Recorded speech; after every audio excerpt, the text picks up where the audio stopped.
Baik, kita lanjut terkait dengan operator logika tadi ya. Tadi sudah kita bahas operator operator relasi ya. Ini operator logika ya. Apa itu? Jadi operator logika ini bisa jadi akan membandingkan di antara dua relasi ya, relasi. Jadi kayak yang tadi misal kita menginputkan ya variabel misal var sama dengan y besar gitu ya. Nah, ini nanti cek ya, apakah var ya itu sama dengan operator relasinya ya sebanding dengan y besar ataukah nah ini mulai ya. Di sini ada operator relasi ada deh. Operator logikanya. Or di sini ya atau var ya itu sama dengan y kecil. Nah, mana ini yang terpenuhi? Ya. Jadi kalau di sini akan dilihat relasi mana yang terpenuhi ya? Apakah relasi pertama atau relasi kedua? Nah, di operator logikanya AND OR ya, ini kita bahas AND OR dulu. Di AND OR kalau di OR maka salah satu saja terpenuhi itu cukup. Ya, misal ini true, ini false. Maka cukup untuk memenuhi ya dan melakukan misal mencetak ya kondisi yang ada di dalam if ya, kondisi yang ada di dalam if. Di antara dua relasi tadi cukup terpenuhi satu saja, maka dia memenuhi untuk melakukan perintah atau print out atau terserah apapun yang di dalam if. Tetapi kalau nanti menggunakan operator AND ya, menggunakan operator AND. Nah, ini beda lagi halnya karena kalau di operator AND kedua-duanya harus terpenuhi. Ya, kalau relasi pertama true, maka ketika menggunakan AND ya, maka relasi kedua harus true. Sehingga ini akan memperbolehkan agar perintah yang ada di dalam if itu akan dilakukan. Kalau satu saja relasi yang ada di dalam if tadi itu tidak terpenuhi, ya, misal ya, tadi saya menginputkan var y besar ya, ini y besar, lalu jika variabel var ya sama dengan y besar dan ya var itu juga y kecil, maka akan cetak y.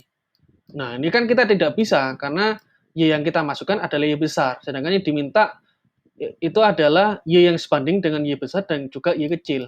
Maka tidak akan dicetak apapun. Misal kita tidak menggunakan else. Kalau tadi kita menggunakan else karena relasinya ada yang tidak terpenuhi, maka akan dicetak yang ada di dalam else. Ya, atau diproses yang ada di dalam else. Karena if-nya tidak terpenuhi. Nah, ini makanya hati-hati ketika menggunakan operator AND dan juga menggunakan operator atau ya, atau. Tapi yang pasti di Python, nanti di Python itu kita tidak menggunakan simbol seperti ini untuk AND, tapi kita menuliskannya AND atau OR ya. Ini A-nya kecil, N-nya OR-nya kecil. Kalau tidak sama, ini juga biasanya bisa digunakan juga boleh ya. Misal ingin mencetak ya, apakah suatu nilai itu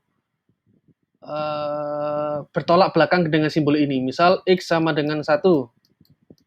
Nah, ini misal kita ingin mencetak jika ya X. Nah, jika tidak sama dengan X ya, maka akan dicetak sesuatu. Nah, ini satu kan bisa jadi true ya. Maka kebalikan dari tidak sama dengan X, maka akan false kan gitu. Ya. Jadi di beberapa kondisi ini bisa dipakai. Oke. Ini operator logikanya ya, operator logikanya Ini adik-adik mungkin ketika kuliah, maaf, ketika sekolah ya mungkin pernah diajarkan premis ya kalau tidak salah. Jadi P, P ya, itu apakah ends ya. Jadi apakah P, saya lupa ini apa namanya menyebutnya apa ya. Intinya representasinya I eh, siku ya, siku atas ini itu sama dengan end ya, sama dengan end. Kalau or saya lupa apakah simbolnya seperti ini ya. Tapi yang pasti ada kebalikan dari end itu or ya, or ya. Jadi ini dasar bagaimana nanti machine learning pun ya, machine learning algoritma pembelajaran AI itu dasarnya juga mengambil dari sini adik-adik ya. Jadi misal ini saya apa namanya analogikan sebagai sebuah fitur ya, fitur kaki. Ini fitur apa namanya ukuran tubuh. Nah, ini juga sama logikanya. Ini hasil ya. Jika kakinya lebih dari 6, lalu ukuran tubuhnya kecil, ini kesimpulannya apa? Kan sama sebenarnya. Apakah dia mamalia ataukah insekta? Misal M-nya itu saya berikan simbol 1, apa namanya insektanya sebagai simbolkan 0 gitu misal. Nah, ini kan sama adiknya. Jadi kalau misal jumlah kakinya 6 ya, lalu ukuran tubuhnya kecil, maka dia disimbolkan insekta. Sebaliknya kalau kakinya 4 ya, ukuran tubuhnya besar, maka disimbolkan dia mamalia. Gitu. Ini kan sama, secara bentuk data ya, logika ini sama-sama ada sebuah inputan lalu nanti memunculkan sebuah output atau hasil. Nah, ini juga sama. Jadi kalau operan satu operan itu terdiri dari beberapa relasi, ya, membandingkan dua value, ya.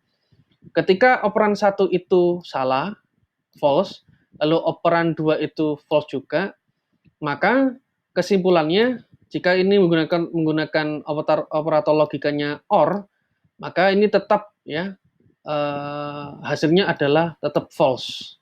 Ya, tetap false. Lalu kalau operan satunya salah, tetapi operan duanya benar, maka hasilnya adalah true. Dipilih di antara dipilih satu di antara dua. Ya, tapi ini jatuhnya ke true. Ya. Lalu jika operan satu true, lalu operan dua itu false, maka tetap yang dipilih adalah true. Karena dia memenuhi salah satu kondisi. Ya. Misal ada adik ditawari, kamu ingin dibelikan HP atau mobil, ya. Misal ditawari oleh orang tuanya, berarti boleh ya memilih di antara keduanya, ya kan? Atau milih dua-duanya, ya.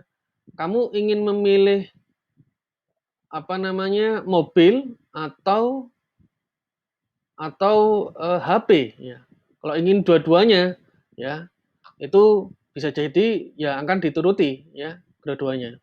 Tapi kalau ada memilih di antara satu, kamu memilih mobil atau memilih HP, kalau ada memilih HP, ya sudah. Berarti yang dibelikan nanti adalah HP, mobilnya tidak. Karena adik tidak memilih mobil tadi. Ya. Jadi kalau tadi ya adik-adik disuruh memilih mobil atau HP. Nah, adik pengen beli mobil lah gitu. Adik tidak memilih, enggak saya enggak mau HP. Ya sudah, ini yang akan dibelikan oleh orang tuanya adik semua ya. Kebalikannya juga sama. Kalau adik tidak ingin dibelikan pengennya HP, tidak ingin dibelikan mobil, ya enggak apa-apa. Ini tetap dibelikan salah satu di antara keduanya ya kan ya. Maka akan dibelikan HP. Nah, ini beda halnya dengan yang operator N ya. Kalau adik-adik sama orang tuanya, ya, disuruh ya, kamu beli mobil dan beli HP ya. Adik-adik nggak bisa milih, nggak boleh milih ya. Jadi kalau rule-nya kalau pengen dua-duanya maka akan dibelikan kedua-duanya. Tapi kalau satu saja adik-adik tidak ingin memilih, misal adik-adik memilih HP, tidak ingin membeli mobil ya, tidak ingin memilih mobil, maka ya ini tidak akan dibelikan. Maupun dibalik, adik-adik inginnya mobil tapi tidak ingin beli HP. Ya, maka tidak akan diwujudkan keinginannya ya untuk beli perangkat baru atau mobil baru. Gitu. Ya, itu contoh gampangnya. Jadi kalau and itu harus dipenuhi kedua-duanya. Kalau or itu boleh memilih kondisi di antara keduanya. Milih salah satu. Ya. Oke. Ini ada dua contoh lagi ya. Yang tadi ya. Kita refresh lagi. Ini misal user menginputkan variabel input Y. Sistem ingin mengenali apakah benar user menginputkan huruf Y besar. Nah, ini ada kondisinya. Jika inputannya Y besar atau inputannya itu equal Y kecil, maka input Y besar ini adalah sebanding dengan Y besar, maka dia benar. Tetapi Y besar ini kan tidak sebanding ya dengan Y kecil, maka false atau true. Karena di sini aturannya operan itu boleh benar ya di antara salah satunya, nah, maka yang dipenuhi atau outputnya di sini adalah true. Maka akan dijalankan then yang ada di dalam if-nya. Tetapi kalau di end itu tidak bisa.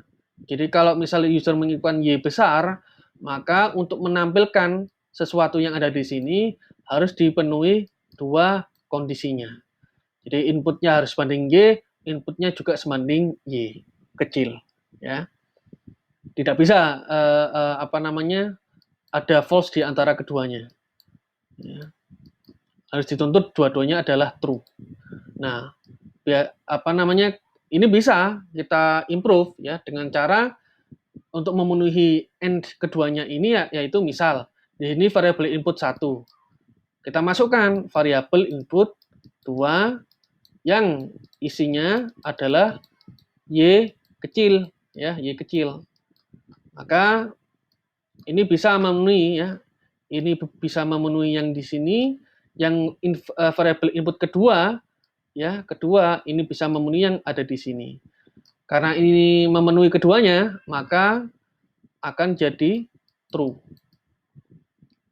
True ketemu true, maka akan dieksekusi proses atau output yang ada di dalam then berikutnya ya, di dalam if-nya ini. Misal keterangannya operan 1 dan operan 2 terpenuhi misal itu. Tapi kalau tadi tidak terpenuhi, maka mungkin akan dilempar ke else ya, ke else yang lainnya akan muncul keterangan bahwa misal salah satu operan tidak terpenuhi gitu. Untuk melihat apakah suatu operan tadi terpenuhi atau tidak. Oke. Ya. Itu dulu, nanti kita lanjut ya terkait dengan bagaimana sih nanti pernyataan if itu bisa kita gunakan dalam beberapa studi kasus ya.